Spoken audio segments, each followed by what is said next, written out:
Daily taste the daily. Vijayawada దుర్గగుడికి విద్యుత్ సరఫరా నిలిపివేయడానికి కారణం ఏంటి? ఆలయ అధికారులు ఏం చెప్తున్నారు? విద్యుత్ శాఖ ఇస్తున్న క్లారిటీ ఏంటి?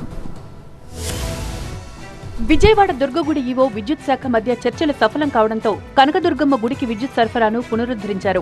అంతకుముందు విద్యుత్ బిల్లులు చెల్లించలేదు అన్న కారణంతో బెజవాడ కనకదుర్గమ్మ గుడికి విద్యుత్ సరఫరాను నిలిపేశారు.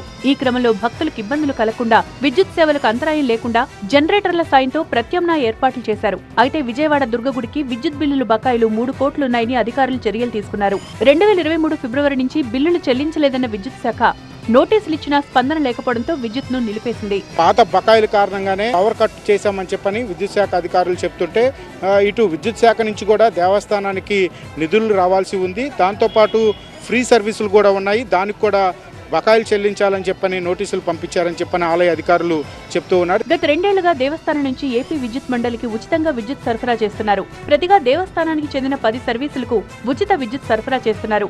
అయితే ఆ సర్వీసులపై ఇప్పుడు బిల్లులు చెల్లించాలని కోరుతూ అధికారులు విద్యుత్ సరఫరాను నిలిపేశారు.